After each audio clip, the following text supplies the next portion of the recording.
एक बार की बात है, एक रियासत के मंत्री ने राजा को अपनी बेटी के विवाह समारोह में निमंत्रित किया। जब राजा अपने परिवार के साथ विवाह समारोह में पहुंचा, तो मंत्री उन्हें सम्मानपूर्वक विशिष्ट आसन पर बैठाने ले गया। तो मंत्री ये देखकर बहुत लज्जित हुआ कि एक सफाईकर्मी वहां बैठा हुआ था। उसने सफाईकर्मी को सभी के सामने वहां से उठा फेंका और उसे बहुत डांटा। सफाईकर्मी ने बहुत अपमानित महसूस किया और बदला लेने की योजना बनाने लगा। अगले दिन सुबह जब वह राजा का कक्ष साफ कर रहा था, तभी वह जानबूझकर बड़बड़ाया, राजा कितने नादान हैं। उन्हें ये पता ही नहीं कि रानी और मंत्री के बीच क्या चल रहा है। राजा आधी नींद में था। यह क्या बकवास कर रहे हो? उसने पूछा। महाराज, मैं पूरी रात सो नहीं पाया, मैं तो नींद में बड़बड़ा रहा था, सफाईकर्मी जवाब में बोला। हालांकि उसकी बात सुनकर राजा के मन में संदेह के बीज पड़ गए थे। राजा अब मंत्री से चिढ़ने लगा और समय समय पर अपमानित करने लगा।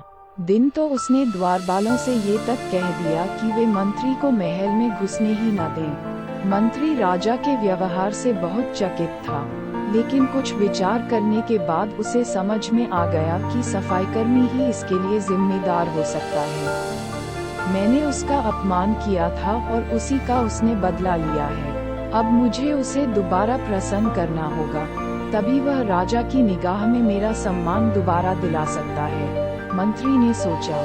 एक दिन उसने सफाईकर्मी को अपने घर भोजन पर आने का निमंत्रण दिया और कहा, मेरे दोस्त, मुझे क्षमा कर दो, मैंने तुम्हारा अपमान किया था। मुझे गलती का एहसास हो गया है। इन सुंदर कपड़ों को उपहार के रूप में ग्रहण करो। चलो मेरे साथ भोजन करो। सफाईकर्मी प्रसन्न हो गया।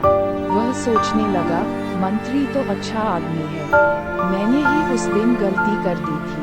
अब सफाईकर्मी प्रसन्न था और प्रयास करने लगा कि मंत्री के बारे में राजा की धारणा बदल जाए। एक बार जब वह राजा के कक्ष में गया तो राजा सो रहा था। वह बड़बड़ाने लगा, अरे, राजा का तो दासी के साथ प्रेम संबंध है, बड़ी लज्जा की बात है। राजा ने उसका बड़बड़ाना सुना तो उठकर बैठ गया। राजा ने सफाईकर्मी को बहुत डांटा। सफाईकर्मी बोला, क्षमा कर दे महाराज, मैं पूरी रात सो नहीं पाया, इसलिए दिन में ही नींद में बड़बड़ा रहा था। राजा को अपनी गलती समझ में आ गई। इस तरह की अफवाह के चक्कर में आकर उसने अपने बहुत अच्छे सलाहकार की अनदेखी शुरू कर दी थी। राजा ने मंत्री को बुलाया और दोनों फिर से मित्र बन गए।